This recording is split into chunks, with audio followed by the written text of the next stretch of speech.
Okay, now you can hear me. I'm so glad to see all of you here. And you know that soon, very soon, we will have the Innovation Awards. So please stay after this panel. Fueling nuclear ambition to sustain small, advanced and large reactors. And the moderator for this session, you've seen her before. Give her a warm hand. Now she's going to moderate. It's Dr. Sama Bilbao in León, Director General for World Nuclear Association. Give her a warm hand. Nice to have you back on stage again.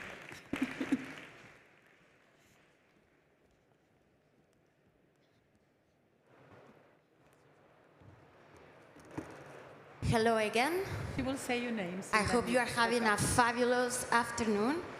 So as you see, we are going to gather again to discuss how we are going to fuel this nuclear ambition. And to discuss this very important topic, I have a fabulous team of people that are going to discuss this.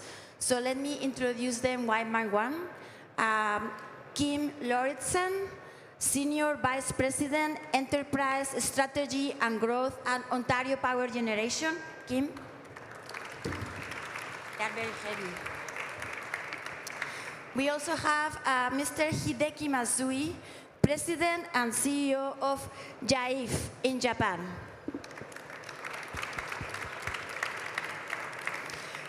We also have Petra Lundström, CNO from Fortum in Finland.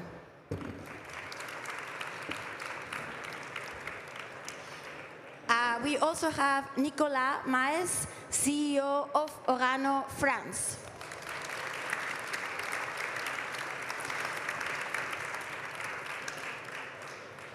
And we have Mr. Jinsu Baik, General Manager of the Nuclear Fuel Cycle Management Section at KHNP in South Korea.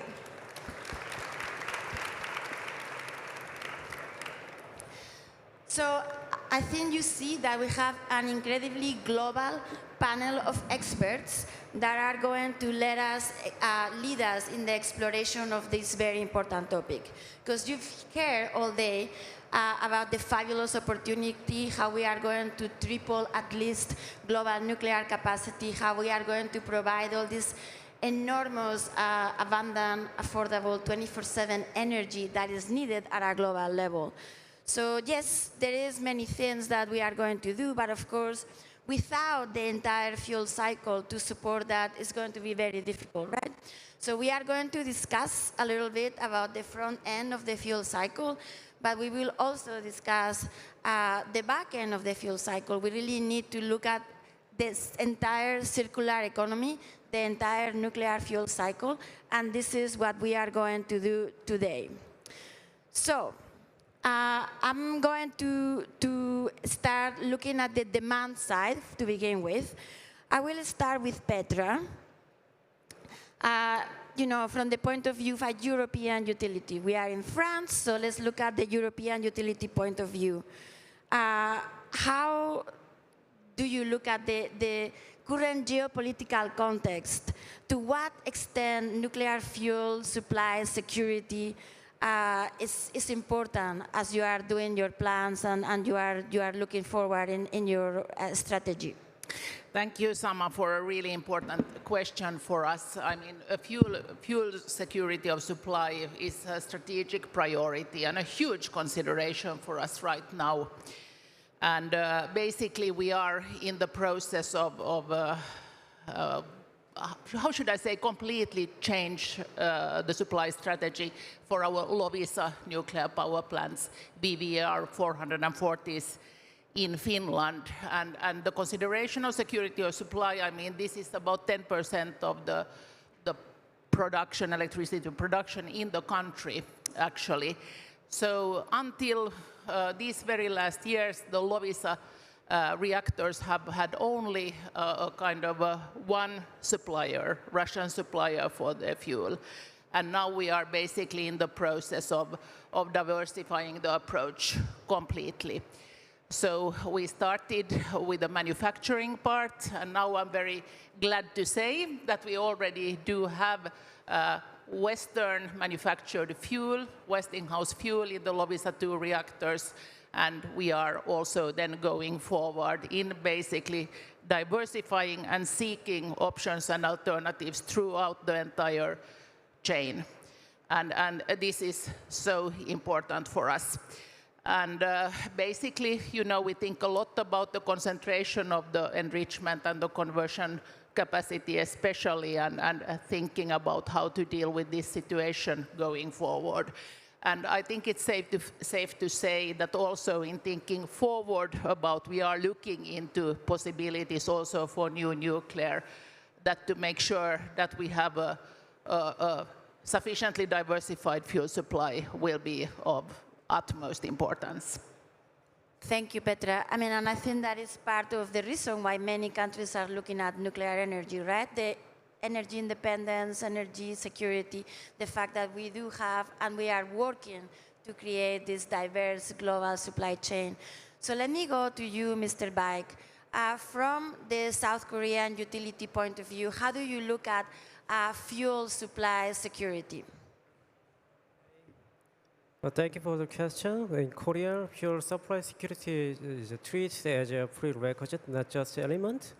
In short, our project centers on diversification and the flexibility with the strategic stocks for operation, and only access to advanced fuels and the fuel bank and standard leadership for future expansion. The first, current operations. I'd like to explain for the diversification and the flexibility and strategic stocks. About the diversification, across the uranium mining, conversion, and enrichment, we are expanding geographic and the supplier diversity, shifting from a bid-only model to a combination of model of the bid and uptake. And about the flexibility, we are expecting increasing demand for various fuel types, including LU+ and HELIU. However, it is difficult to accurately predict when and how much fuel will be needed. Therefore, flexibility in response is essential. To enhance such a flexibility, KHNP is actively pursuing the establishment of multilateral fuel supply platforms, such as a fuel bank and the strategic stocks. We operated on the page target of 24 months of strategic inventories with predefined rules. The second, expansion plans. Also, I would like to explain further the advanced fuel roadmap and the shared infrastructure and the domestic capability. First of all, the advanced fuel roadmaps. For large reactor, we pursued LU+ and ATF to enable 24 months fuel loading cycles. For SMRs or JAMP reactor, we plan early HELIU access through international cooperations. And second, the shared infrastructure.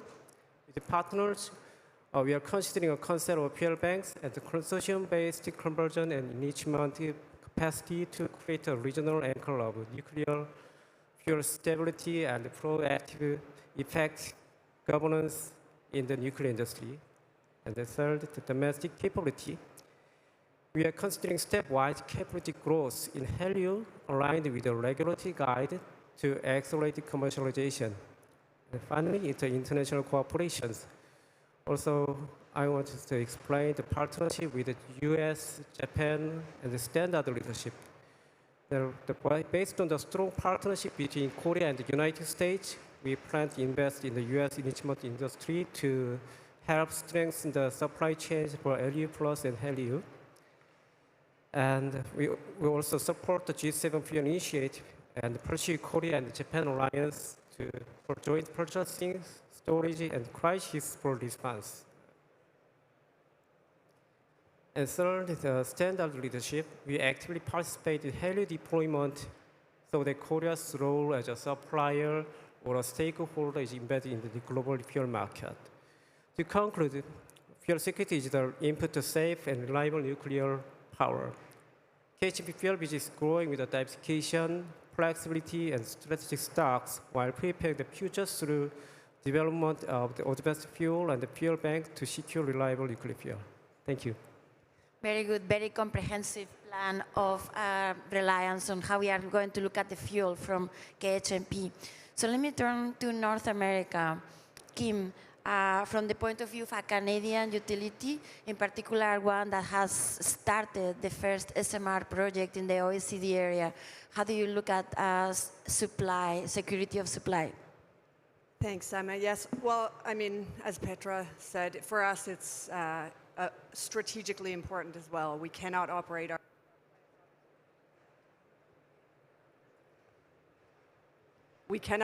plants without a stable fuel supply.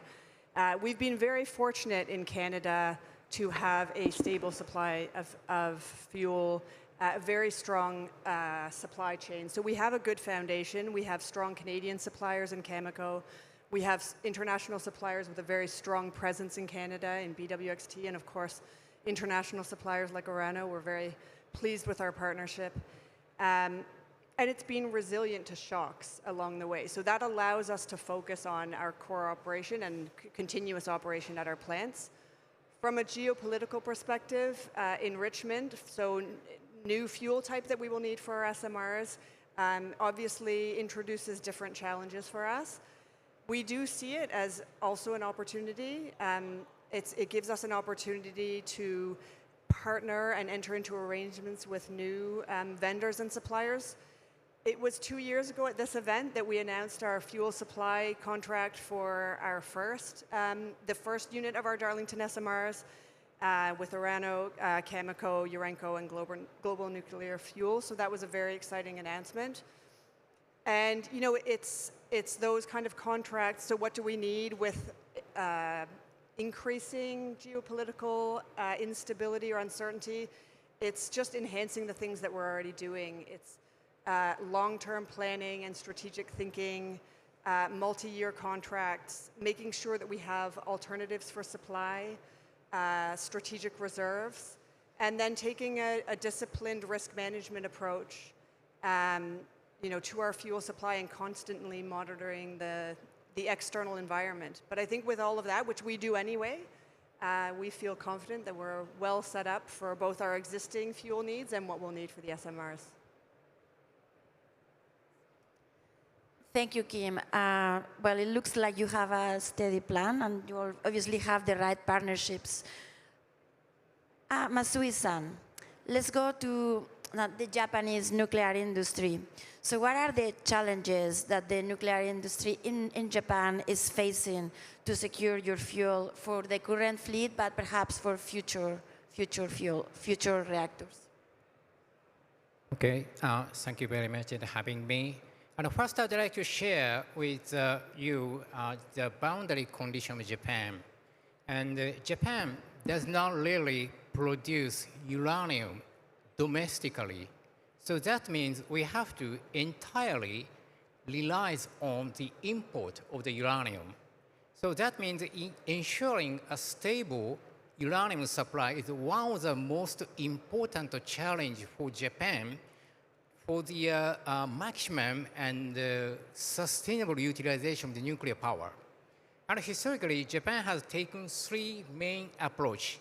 Number one is a diversification of supply sources and the long-term contract. The number two is the development of the domestic nuclear fuel cycle facility. For example, JNFL, that's a Japanese company called Japan's Nuclear Fuel Limited Corporation. They have started uranium enrichment plant in 1992.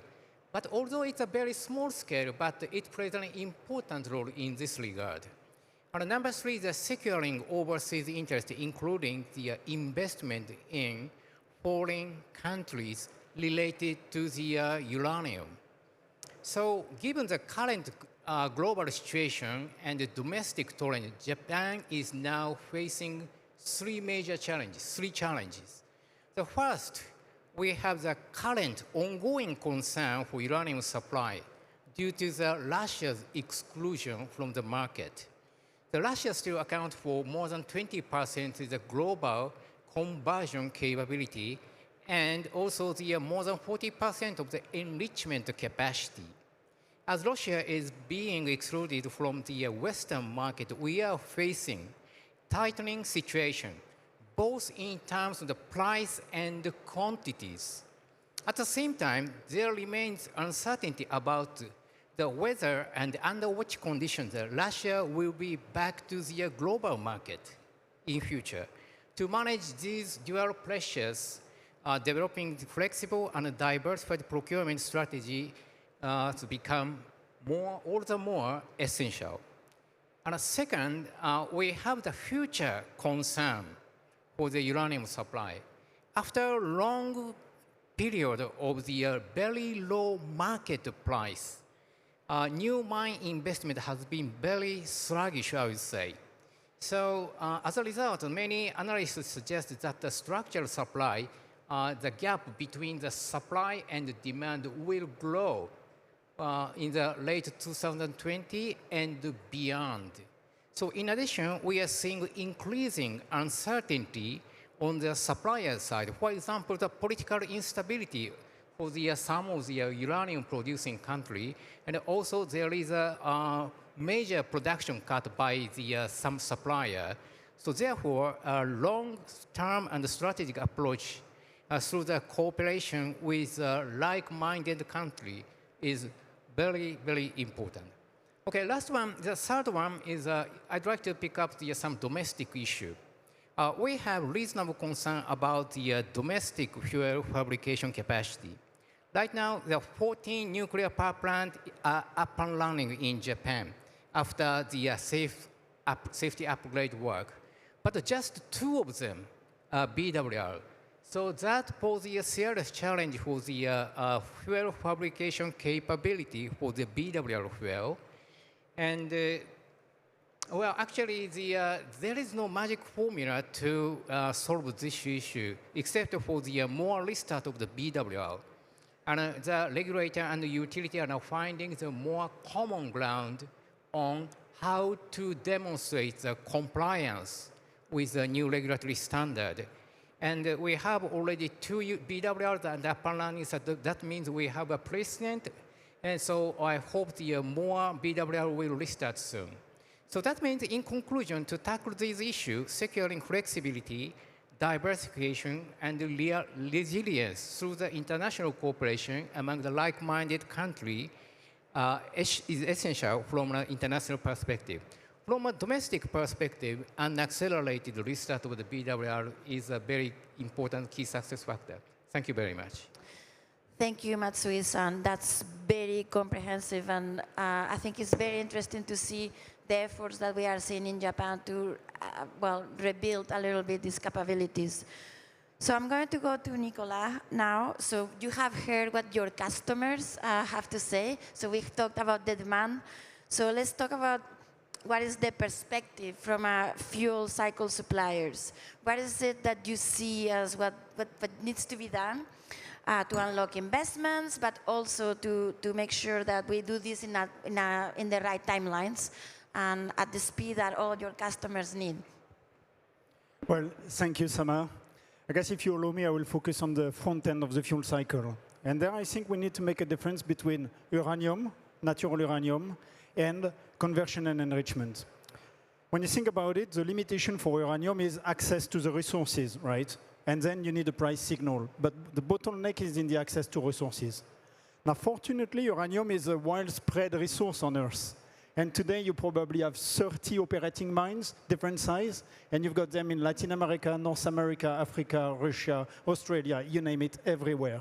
So in reality, there is not today, nor in the visible future, a limitation on access to resources. What is needed there is a price signal, but as soon as the price is adequate, people can develop new mines and new deposits. And this is true for a few decades. We could discuss later on in this discussion if it is how long is that, but for now that's okay. Now for conversion and enrichment, it's a different story. Because here you've got 2 bottlenecks. One of them is access to the technology, which you need to get. And the second one is the fact that they are very heavily capital-intensive industries. And so when you want to invest in capacity, you need to make sure that you will get payback for that capacity. And that payback is typically 10 to 15 years with the current prices that are 3 times higher than they were 6 years ago. But even with those levels of prices, you need 10 to 15 years. And so as an industrial player, if you want to make an investment decision, you need to get some certainty that you will get that payback, and so that you get commitment for 10 to 15 years. Now, when you're a utility, it's not that easy to come to your board and say, I've got a good idea, I'm going to commit for a supply from 2030 to 2045 to buy it. And your board say, well, not sure.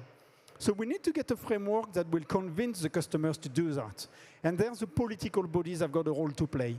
If you create a context where at some point your customers have got no choice but to place long-term commitment, they will.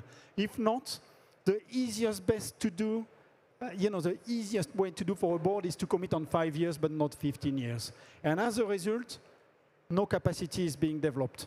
And this is what happened, in fact, in conversion and enrichment. With the split of the world that we see at the moment, no issue on uranium mining, but enrichment and the conversion becomes a bottleneck. And there the political signal is strong, access to financing, and then so that the customers can commit on that. Now, in that context, what we are doing, we're maintaining a portfolio, our mining portfolio in good standing, having mines in operation, projects that we develop, and of course, exploration efforts that we keep doing. The second thing that we are doing is we're ramping up our conversion facility, and we still have room to do. We'll probably do 20% more this year than last year, and we still have some room, to continue to progress. And as well, working with customers and having the strong signal, in particular, that the US put in place by putting in place a Russian ban, then the US utilities could commit on the long run, and we could decide, A, to invest in new capacities in France in George Best 2, which we are extending, and B, we are planning and preparing an enrichment capacity construction in the US, in Tennessee. Now we'll see if the political signal, again, is strong enough from the US and we get DOE subsidies, then we'll go for it. If we don't get subsidies, then probably it won't make sense. But that's what we are doing practically in that context. Very interesting. So I think that essentially we are saying the same thing that we see for new generation, right? We need to have this order book, if you wish. We need to have this visibility of what's going to be needed in order for us to find the right investment for both extraction, enrichment, conversion. Very interesting. So let's just, I'm going to go maybe to the other side of the fuel cycle. So I was going to go back to Petra. When we are looking at the sustainability of nuclear energy, what are the medium to long-term challenges that you see arising from the deployment of nuclear power, particularly, as I said, looking at the fuel cycle, both from the front end, which we discussed a little bit, but also particularly from the back end.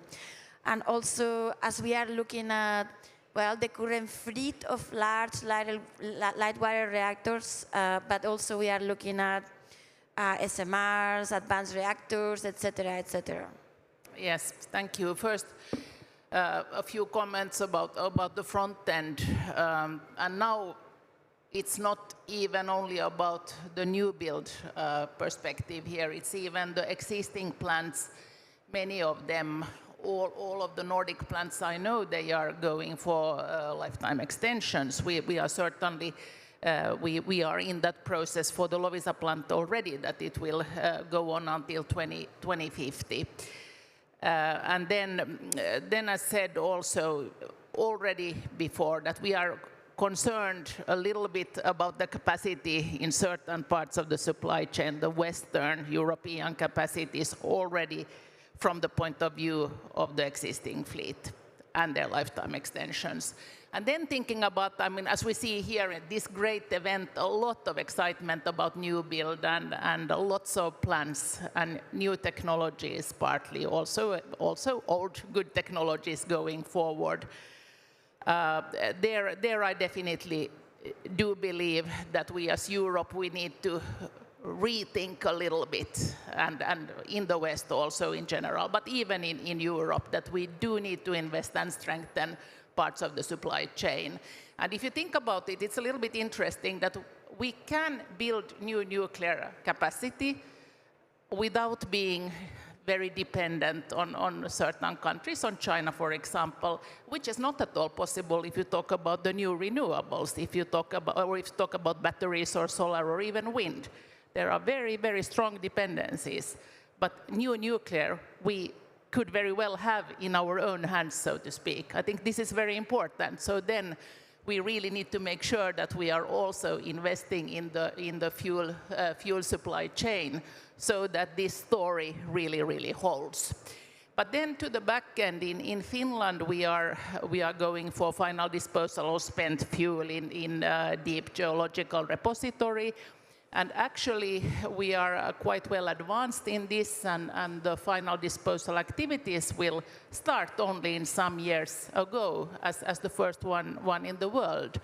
And Sweden has, technologically speaking, very much the same solution. And I do believe it's important from an acceptance perspective that we deal with the spent fuel issue, that we don't push it into the future further and further away. We need to deal with it, and we need to solve it, and we can do it. And then even if the reprocessing and these breeders and so on, they are maybe not quite our thing in our market, but I think it's great that they are being developed and they are happening also, and also will become a part of the solution to the back-end issue. Thank you, Petra. I mean, and you said something that I think is very important. I think we will hear this probably from others, which is as we are explaining to everybody the sustainability case for nuclear energy, we really need to make sure that we explain that we do have actionable plans from the entire fuel cycle. So we know we are going to get the uranium, we know how we are going to convert it, enrich it, and how we are going to handle the used nuclear fuel, the nuclear waste, etc., etc. So that's, I mean, and it is important to show the technical and the political solutions that exist. So let me go to Mr. Baik, because from the South Korean point of view, how are you looking at the sustainability case for nuclear energy? Well, thank you for the question. When you talk about the sustainability of nuclear energy, I believe the greatest medium to long-term challenge lies in maintaining trust across the entire fuel cycle. On the front end, with the rapid expansion of reactor capacity, we are already seeing the limits of global capacity in the fuel supply chains. In particular, new fuels such as helium remain in short supply and cannot yet meet the accelerating demand in the future. To address this, we need not only national stockpiles, but also shared infrastructure, such as fuel banks, to enhance the resilience. On the back end, as increasing electric demand accelerating, managing spent fuel and the long-term disposal becomes unavoidable challenges. In Korea, we are pursuing both interim storage and disposal solution. But beyond the technology itself, the real key to sustainability is public acceptance. Ultimately, sustainable nuclear energy is not just about building more reactors. It's about responsible fuel cycle management and trust-based international cooperation. Korea aims to achieve that balance by combining technological self-reliance with global collaboration to ensure long-term stability in the nuclear fuel cycle. Thank you. Thank you so much. Kim, how are we doing this in Canada? How do you see the sustainability case for the nuclear fuel cycle? Well, so I mean, I talked about how we feel about the existing supply chain and the short-term need. I think in the long term, as the other panelists have said, that that increased demand, both for the uranium, the conversion, the enrichment, fabrication, all through the supply chain, and with our new requirement for enriched fuel, we have had to take a step back and think with the new demand, what role do we play in that front end? I think I've added now, after this panel, a challenge to my list. I've heard from Nicolas. I will have to convince the board, potentially, that the supply chain is going to force us into some 15-year contracts. But it's things like that. How do we make sure that we're thinking about this and what kind of commitments, throughout that supply chain so that we have access to what we need? So I will take that back to our supply chain. Other things that we think about, that we've had to think about differently with our SMR, not even just related to the procurement of the fuel, but still as part of that whole cycle for us, with the new SMRs, is fuel qualification standards and how that fits into our licensing program and process. We just need to make sure that we think broadly about all the different elements of the fuel cycle that might impact us.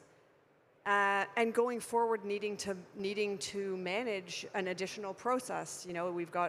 We will still need our CANDU fuel and then our SMR fuel, and making sure that we stay lean, that we combine where possible and leverage scale in our procurement, but while keeping ourselves lean. And then on the back end in Canada, it's the Nuclear Waste Management Organization that handles our spent fuel, our high-level waste, and so we will continue to support them in their efforts to establish a deep geological repository. I agree with Petra, it's an important part to consider to make sure that we have a solution at the end, and that caters to both our fuel from our existing units, what we need going forward with the SMRs, and looking forward to some of the other more advanced reactors with different fuel types, which will pose different challenges, right? We haven't thought that far along, but making sure that we're thinking about that every step of the way. The other thing that we're doing, we are working beyond our own projects in Ontario, but collaborating with partners in Canada, in some of the western provinces, Calgary and Saskatchewan, also in Poland, jurisdictions that are new to nuclear. Managing the fuel cycle is very different, obviously, as everybody in this room will know, for nuclear than for other generation sources, and how we can share some of the lessons learned and help those jurisdictions. We would love to see nuclear deployment in other jurisdictions in our country. So how can we help them with the lessons that we have learned through this process, so that we can hopefully get, drive the industry forward? Yeah, thank you, Kim. I think that you probably are seeing a general comment here, how there is lots of collaboration, there is lots of sharing of lessons learned, and even though policies and long-term plans may be different, we are all learning from each other, so that's very, very exciting. Masui-san, you are the representative of the Japanese industry body. So tell us a little bit more about Japan's policy on the nuclear fuel cycle and the ambition that Japan has to actually have a closed nuclear fuel cycle. Okay. First, I'd like to tell you that Japan's fundamental policy is to promote the nuclear fuel cycle to reprocessing spent fuel and effectively utilize the recovered uranium and plutonium. This approach aims to make the most efficient use of our limited natural resources, and while reducing the volume and the toxicity of the high-level waste. And to establish Japan's nuclear fuel cycle, we have received invaluable cooperation from many countries. Among them, France has been the most important and enduring partner. And I would like to take this opportunity to express my sincere appreciation and France, and especially for the Orano. Thank you very much, Mr. Maes. Thank you. And for your, the long-standing support.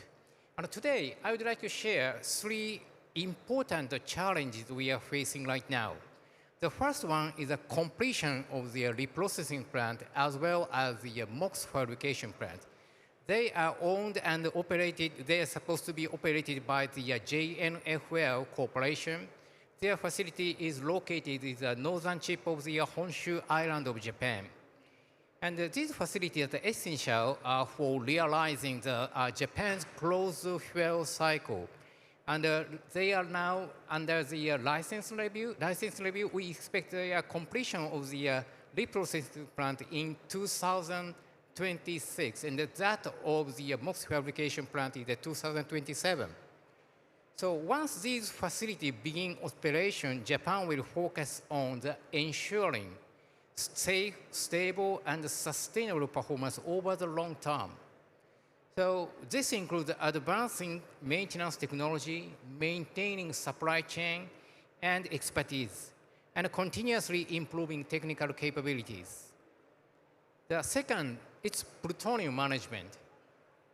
Japan will continue to uphold the principle of not possessing plutonium without a specific use purpose. So we remain fully committed to the peaceful use of the nuclear power to contributing non-proliferation and to maintaining transparency and international trust. To achieve this goal, Japan will steadily promote the use of plutonium recovered from the related facility, including plutonium held overseas, like France and also in the UK. And utilities are expanding that use of the MOX fuel called a Plushamolo program. Plushamolo program is a plutonium utilization in a light water reactor by the form of the MOX fuel. And we have the goal of actually implementing the Plushamolo plant at least 12 reactors by year 2030.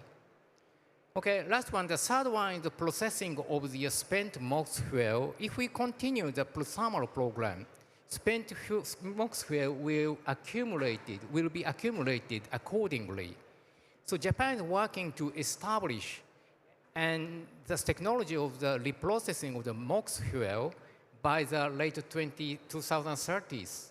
And this approach and development conducted with Orano support. Again, Orano will help us to move closer to realization to a truly closed nuclear fuel cycle, and where materials are used and reused effectively.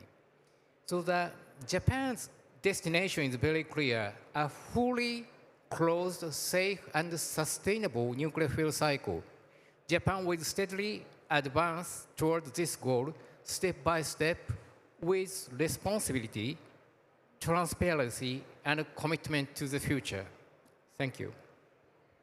Thank you, Matsui-san. And I think that you mentioned something that I think is essential, right? We need to have this clear transparency to ensure the social license that we need to operate our units. So I think that is fantastic. So going to you, Nicolas, following on what Masui-san just presented, how can recycling schemes for existing light water reactors and advanced reactors contribute to have a more efficient and perhaps longer-term use of existing resources for the nuclear fuel cycle? Well, thanks, Sama. We see essentially three things with the reprocessing and recycling. One of them is a matter of responsibilities, the other one is availability of resources, and the third one is that there is no AMRs without reprocessing facilities. Now, from a responsibility perspective, I think a quick image is better than a lot of words. You've got in our booth, a miniature of lag plant. On that miniature on the right-hand side, you've got a couple of buildings. In those buildings, you've got 40 years of the French fleet residual materials. All your spent fuel bundles, the metallic part, and all the fission products of a 56 reactors fleet for 40 years sit in those two buildings. You go to our booth, you see the miniature, you see the size of those buildings, that's it. And you compare it with any other dry storage approach, where you need much more space for much longer, and you've not fixed your problem anyway. You've not dealt with your liability. So that's a responsibility matter. The second matter is the use of resources. So I said, in a way, uranium is not the problem. There is uranium everywhere. And I said that's true for a few decades. And that's true for a few decades. Now, one day, I don't know when, peak uranium will come. Now, if it is like peak oil, fair enough, it's always postponed. But to bet on that when you're building facilities that will be 80 years in operation, like nuclear reactors are, it's a bet to make. You can, but it's a bet.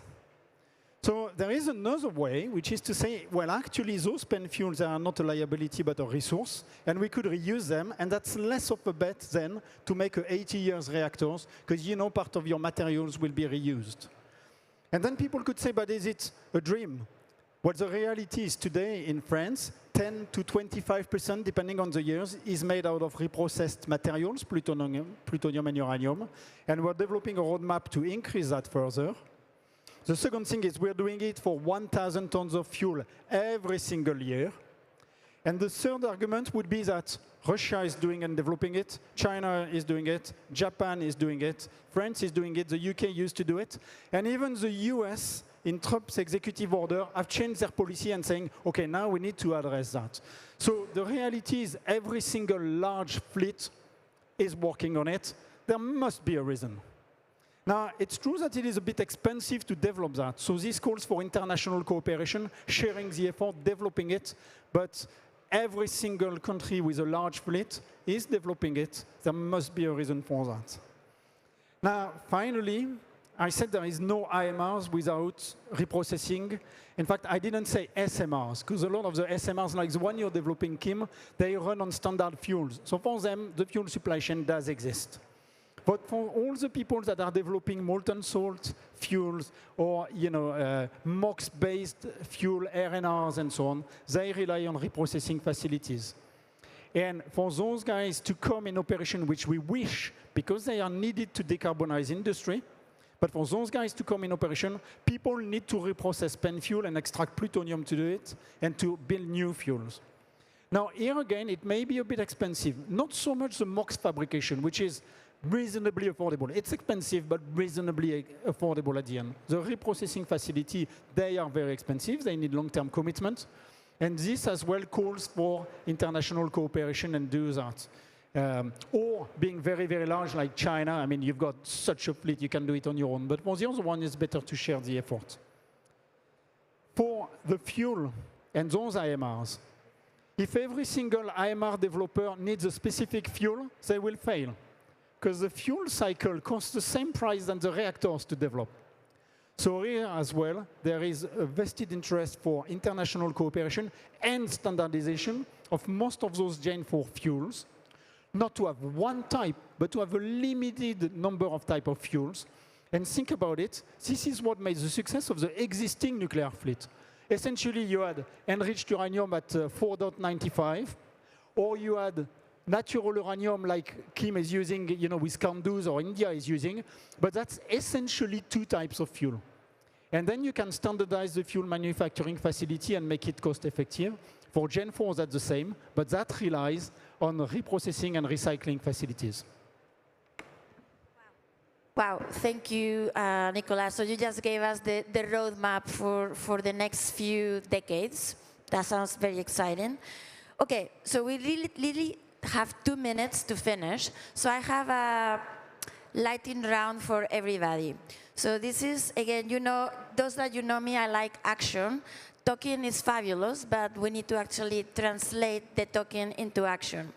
So when we meet again in 2027 at the next World Nuclear Exhibition, what would you like to announce for your respective organizations as a major accomplishments in the next couple of years? So it's only 2 years, it's not 20, it's 2.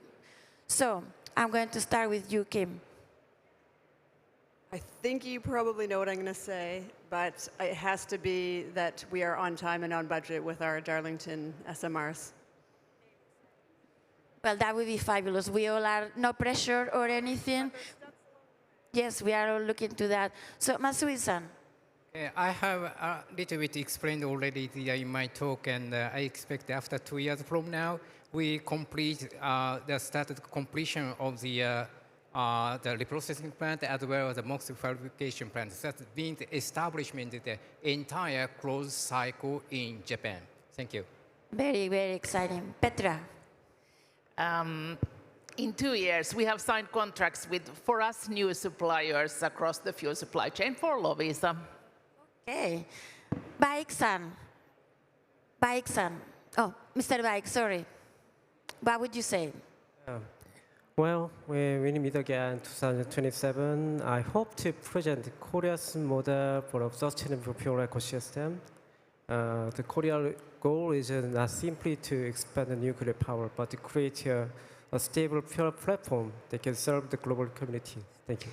Very exciting. So, Nicolas, because this is an Orano sponsor event, you get the last word. So what is Orano going to be announcing in 2 years? Well, 2 things. One of them, in 2 years, we would like to be a very significant actor in making the US less reliant on Russian imports, and have made the decision to build our enrichment capacity in the US. And that will be big for OCDE countries. The second thing is we would like to have made significant inroads in discussing international partnership for the new spent fuel reprocessing and recycling facilities that we are building in La Hague. Again, if you want to know more, come on Orano booth. At 6 o'clock, we've got a presentation of that massive program. Thank you. Well, thank you, Nicolas. Thank you, everybody. Well, so everybody's very excited because they don't even let me ask for support to thank you all. No, so I did want to highlight a couple of things for you before we go. So obviously, I think that you heard a very important theme, which is global collaboration. Nobody can do this by themselves. This is a team effort, and this is a global team effort. So let's make sure that we here at World Nuclear Exhibition, we are actually building that team. The second thing that I think is very important that Nicolas mentioned, but I think that we need to emphasize very often. So everybody is very excited about new nuclear construction and large reactors, small modular reactors, all kinds of reactors. Let's not forget the entire fuel cycle. Yes, we also need the finance community to help us finance exploration and enrichment and conversion and fuel fabrication and the back end of the nuclear fuel cycle and the commissioning. All those things do require financing, and doing those things right is going to be essential to, well, first of all, actually realizing the goals of nuclear, but frankly, getting this low social license that we were talking about. So with this, I want to ask you, please, to help me thank my fabulous panel. And again, I look forward to seeing many of you. You can come up and talk to the panel. I'm sure they have many more things that they would like to share with you. And then you can go to the Orano exhibit at 6 p.m. for the big announcements. So again, please help me thank your panel. Thank you. Thank you so much, and thank you also, Dr. Sama Bilbao León, for moderating. In 15 minutes, we will have an awards ceremony. Thank you all. And please be back then. You will see some really innovative representatives here. So come back at 5:45. And then we will finish up here today at 6:30. 2 more days to go, but please see the awards ceremony. Thanks for now.